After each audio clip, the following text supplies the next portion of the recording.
Yeah, good evening everyone. So, in the previous class, we had started discussing about the tumors of kidney.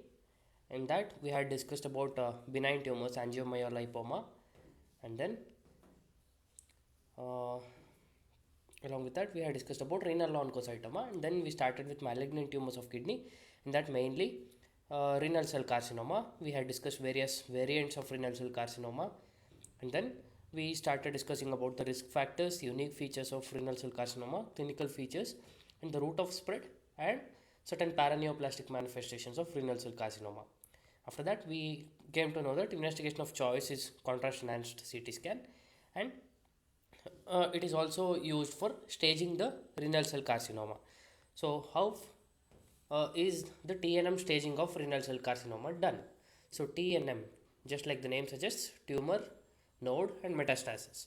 So, it is divided as follows: T1A and T1B. T1A is if the size of the tumor which is arising from the kidney is up to 4 centimeter and it is confined to kidney. So, it is limited to kidney and up to 4 centimeter. From 1 or 0.5 centimeter to 4 centimeter, it is T1A. If it is more than 4 centimeter, less than 7 centimeter, and it is confined to kidney, then it is T1B. Basically, T1 means it is confined to kidney only. Okay, 1A and 1B is based on size. T2A, again, it is 7 to 10 centimeter and it is confined to kidney again. T2B is more than 10 centimeter and confined to kidney. So up to T2 it is confined to kidney. After that, T3A, now the tumor extends from the kidney into the renal veins. Okay.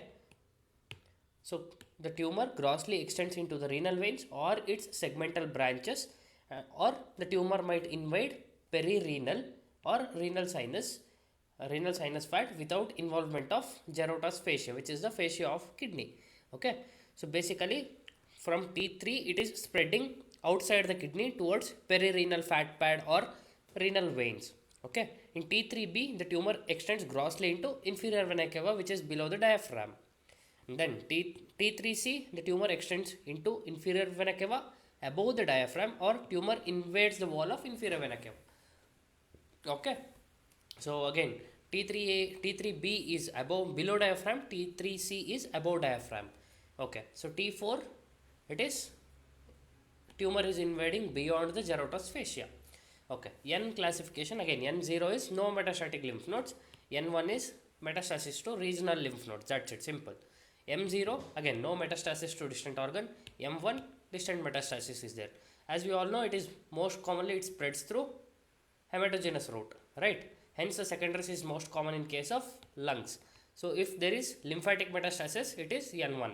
If there is no lymph node involved, N0. That's it. Similarly, M0 and M1 metastasis and distant metastasis. So based on this, again staging is done similar to breast carcinoma. Like TNM staging we'll learn separately. After that, there is separate staging which is important. So if they say stage 1 tumor, it is this stage 1. Okay, so T1 andre either the tumor is less than 4 centimeter and confined to kidney. Stage 2, again it is T2, that is the tumor is up to 10 centimeter and is confined to kidney. Stage 3, it can be T1 to 3 and N1, that is lymph node is involved, or up to T3, that is it is involving perirenal fat pad or renal veins. Okay, it is not confined to kidney basically. So stage 4, again T4, that is it is invading the Gerota's fascia, and then any T, any N, distant metastasis, again that is grouped under stage 4. Okay, so this is about the staging. Now how do we treat this renal cell carcinoma? For the treatment purpose, we can divide it as localized renal cell carcinoma or locally advanced or metastatic renal cell carcinoma, similar to breast, early breast cancer, locally advanced breast cancer. Similarly here, localized renal cell carcinoma, locally advanced renal cell carcinoma. Okay, so localized renal carcinoma again ಮಾಡ್ತೀವಿ, we will go for radical nephrectomy. We will open the surgery, or we will open the abdomen and see wherever the tumor is involved, how much ever is possible, we will just radically remove it. There is no proper procedure. ಎಷ್ಟಾಗುತ್ತೆ ಅಷ್ಟು ತೆಗೆಯೋದು ಅನ್ನೋ ಥರ. Okay, so that is radical nephrectomy. And indications for nephron sparing surgery, till now we have studied nephron sparing surgery, that is renal cell carcinoma with size up to 4 centimeter, renal cell carcinoma in solitary kidney, bilateral renal cell carcinoma with diseased contralateral kidney like renal artery stenosis. In this case, we can't go for radical nephrectomy because we will have to spare some part of the kidney for its function. That surgery is called as nephron sparing surgery, where we will not go for radical nephrectomy, or we will spare some part of the kidney so that there is proper functioning going on. So ಇವಾಗ ಇದು ಒಂದೇ kidney ಇದೆ, ಆ ಕಿಡ್ನಿಯಲ್ಲಿ tumour ಬಂದಿದೆ, ಅವಾಗ ಏನು ಮಾಡೋಕ್ಕಾಗುತ್ತೆ, we cannot go for radical nephrectomy. ಎರಡು ಕಿಡ್ನಿ ತೆಗೆದ್ರೆ patient won't survive. For that reason again we will go for nephron sparing surgery. Okay, so bilateral renal cell carcinoma ಇದ್ರೆ again you can do radical nephrectomy in both the both the kidneys. So you will have to spare some part where nephrons are good. Okay, and then renal cell carcinoma with diseased contralateral kidney. So already he had a diseased left kidney. Now the tumor has developed in the right kidney. So again you can't go for radical nephrectomy. So you will go for nephron sparing surgery. Okay.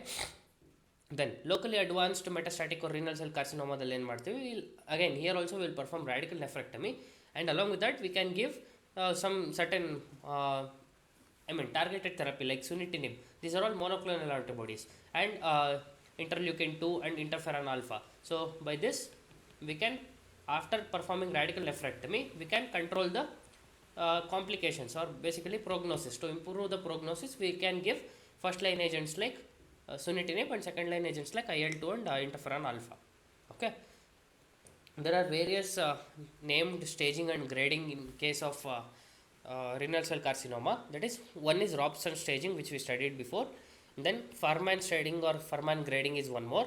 Similarly, for carcinoma of penis, there is a grading called Jackson staging, and for CA prostate, this grading used is called as Gleason grading. So these usually will be asked in MCQs, not much significant. Okay, yeah. So after this, we're starting with certain other tumors, basically certain facts you can say. So what are the pediatric renal tumors? The most common pediatric malignancy of infancy is neuroblastoma, okay, which arises from the neural crystals or neuroblast cells. Okay, most common malignancy of childhood is leukemia, that is blood cancer. Most common solid malignancy of childhood is brain tumor. Most common intra-abdominal malignancy is again neuroblastoma, that is most common malignancy of infancy. Most common extracranial solid malignancy is again neuroblastoma. Second most common intra-abdominal is Wilms tumor, which we will be studying in a while. Okay. After this, most common primary renal malignancy, the malignancy which arises primarily from the kidney and then it will malignant or metastasize, that is Wilms tumor. Most common renal tumor of infancy is congenital mesoblastic nephroma. Most common soft tissue tumor in case of children, rhabdomyosarcoma. Most common malignancy of childhood is again ALL, that is blood cancer, leukemia. And then most common solid malignancy is brain tumor. Okay, so basically what we came to know is there are various tumors that arise from the kidney in case of children also. That neuroblastoma is one most important one, and the other one being Wilms tumor, first and the second common one. So we'll start with Wilms tumor. This is also known as nephroblastoma, not neuroblastoma. This is nephroblastoma. Okay, this is the most common primary renal malignancy of childhood. Okay, this is the second most common intra-abdominal malignancy of childhood, usually seen in children of age group 2 to 5 years and usually unilateral. Genes involved are WT1 and WT2, Wilms tumor WT. So WT1 and WT2, Wilms tumor 1 and 2. Okay, located on chromosome 11. Okay, what are the components of these Wilms tumor ಅಂತ ಕೇಳಿದ್ರೆ, that is blastema, epithelium and stroma. ಏನೇನಿರುತ್ತೆ ಅಂದರೆ ಎಪಿಥೀಲಿಯಾ ಇರುತ್ತೆ, stroma ಇರುತ್ತೆ, ಅದ್ರ ಜೊತೆಗೆ ಬ್ಲಾಸ್ಟಿಮಾ ಇರುತ್ತೆ. Okay, so there are variants of Wilms tumor as well, just like renal cell carcinoma. That is, you can say WAGR syndrome, where Wilms tumor will be associated with various other conditions like Wilms tumor along with aniridia, absence of iris, and certain genital abnormalities, and then mental retardation. So if all these are seen together, then it is grouped under a variant of Wilms tumor known as WAGR syndrome. So basically what this is helpful if you identify these three features: aniridia and certain genital abnormalities are there, and the patient is mentally retarded, then you can suspect, okay, this patient may be having WAGR syndrome. So you will order an investigation and look for this Wilms tumor, and if it is diagnosed early, we can treat it early. So what is the importance of knowing this ಅಂದರೆ WAGR ಸಿಂಡ್ರೋಮಲ್ಲಿ ಯಾವುದೋ ಒಂದು ಎರಡೋ ಮೂರೋ ಕಂಡುಹಿಡಿದ್ರು we can suspect the other abnormalities and treat it accordingly, okay, or diagnose it early. Okay, then Denys Drash approach or Denys Drash syndrome. So ಇದರಲ್ಲಿ ಏನಾಗುತ್ತೆ, ಗೊನಾಡಲ್ ಡಿಸ್ಜೆನೆಸಿಸ್ which is associated with male pseudohermaphroditism, and then renal failure will be there. Okay, then Beckwith-Widman syndrome, this is most important syndrome in case of pediatrics. That is, there will be hemihypertrophy. Okay, half of the body of the child will be like a well grown, or you can say as if he has worked out only for his right hand and leg but not worked out for left hand and leg. Okay, so one half of the body will be hypertrophied and other half of the body will be atrophied or normal. Okay, so this is called as hemihypertrophy. And then visceromegaly, all the organs will be usually enlarged, tongue will be enlarged, omphalocele and gastrocysts, which we had studied in GIT, omphalocele will be there, that is midline defect. And then hepatoblastoma will be seen. So if all these associations are there, then it is also a type of Wilms tumor and it is associated with Beckwith-Widman syndrome. Okay, so what will be the clinical presentation in case of Wilms tumor? There will be a triad of again mass, fever and hematuria, same. Okay, intra-abdominal mass which is the most common presentation in the age group of 2 to 5 years. There is a palpable intra-abdominal mass. After that, usually there will be fever and microscopic hematuria will be there. Pain is usually not present and it is not a part of triad. Okay, what is the route of spread in case of Wilms tumor? Again, it is hematogenous, and most common site in hematogenous tumors is to the lungs. Okay, after this, what is investigation of choice? MRI greater than CECT, because MRI gives us better soft tissue details, one though, and again it is like in children usually this is ಏನಂತಾರೆ ionising radiations emit ಮಾಡುತ್ತಲ್ಲ, MRI is relatively safer. That can also be a reason. So investigation of choice for Wilms tumor is MRI greater than contrast enhanced CT scan. So in Wilms tumor, what will be the characteristic feature? There will be crescent shaped, discrete and peripheral calcification. So if this is a kidney and this is a tumor, you can see crescent shaped calcification and it is usually peripheral calcification. Okay, and this usually will not cross midline. In neuroblastoma, which is most common, and this is nephroblastoma. Okay, don't confuse. So nephroblastoma, in neuroblastoma it will be finely stippled calcification. Eradalallu calcification irutte, but nephroblastoma it is crescent shaped and it is peripheral, whereas in neuroblastoma it is finely shaped and finely stippled and it can cross midline. Okay, how will we treat Wilms tumor? Again, radical nephrectomy. We'll do an open surgery. How much ever is possible, that much tumor will be removed, or that much part of the kidney will be removed. Okay, most important prognostic factor again is histology rather than staging. Okay, if adverse histological factors are there, then we'll start chemotherapy first within 5 days and then start radiotherapy within 10 days. Okay, so radical nephrectomy plus chemotherapy plus radiotherapy, this is the treatment for Wilms tumor. Chemotherapy ಏನೇನು drugs use ಮಾಡ್ತೀವಿ? It is remembered by a mnemonic VCD, that is vincristine, cyclophosphamide and doxorubicin or dactinomycin. So how will we stage this Wilms tumor? Staging is basically before chemotherapy or after chemotherapy, pre-chemotherapy staging and post-chemotherapy staging. Before chemotherapy, it is preferred by a staging called as NWTSG staging system, and then chemotherapy is given, staging is done, chemotherapy is given. Basically staging and surgery is done before chemotherapy. Okay, so hence the name pre-chemotherapy staging. In case of post-chemotherapy staging, it is preferred by International Society of Pediatric Oncology, where staging and surgery is done after chemotherapy. So this is neoadjuvant chemotherapy. Okay. Staging ಎಲ್ಲ ತುಂಬ detail ಆಗಿ ಬೇಕಿಲ್ಲ. So we are just remembering what are the types of staging we'll do and how is the treatment done.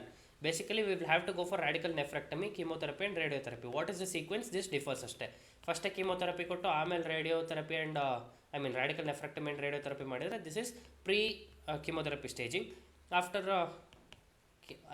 this is post chemotherapy. If we go for chemotherapy first, if we go for radical nephrectomy and radiotherapy first and then give chemotherapy, it is pre chemotherapy staging. Okay, then coming to the next cancer, that is carcinoma of renal pelvis. So the most common histological type being transitional cell carcinoma. So entire renal pelvis to cancer idu. Okay, what are the risk factors here? It is smoking and excessive use of analgesics or painkillers like phenacetin, industrial dye or solvent usage, and then Balkan's nephropathy. Okay, what are the clinical features? Most common symptom is painless but gross hematuria. Flank pain will be there, irritative voiding symptoms will be there. Okay, so what are the investigations we'll do in case of renal pelvis carcinoma? We'll go for ureteroscopic brush cytology. Okay, this can diagnose a tumor at renal pelvis. On intravenous pyelography, there can be a filling defect which can be seen. Okay, and then in carcinoma of renal pelvis, due to poor cohesion between these cells will pass via the ureter, and any obstruction in the ureter will cause the dilatation of proximal as well as distal part from the obstruction. Okay, so hence we can visualize this filling defect in case of intravenous pyelography. And then goblet sign, that is dilatation of parts of the ureter distal to the obstruction, is seen on retrograde pyelography. Okay, basically ಇವಾಗ ಏನಿಲ್ಲ, ಇವಾಗ imagine retrograde ಪೈಲೋಗ್ರಫಿ ಮಾಡ್ತಿದ್ದೀವಿ. Okay, so ಇಲ್ಲಿ obstruction ಇದ್ರೆ ಏನಾಗುತ್ತೆ, everything what ever the dye we are giving it will go and accumulate here, so this part will be dilated. That is what they are saying in retrograde, in dilatation of the part on retrograde distal to obstruction. Okay, so illi andre distal to obstruction irodene will get dilated. In case of IVP, again the proximal part whichever is there that will get dilated. Okay, then what is the treatment for renal pelvis cancer? Again, that is nephroureterectomy. Okay, because in renal pelvis only kidney is not involved, ureter is also involved. So this is, you can say, cancer of ureter as well. Along with that, we will have to remove cuff of the bladder. So this comes to the end of renal tumors. So in the renal tumors, you have to remember mainly renal cell carcinoma, because almost most of the chunk of the lesson is from renal cell carcinoma. Other than that, Wilms tumor. So two main tumors which you have to study for exams is renal tumor and Wilms tumor. This is adult and this is in children.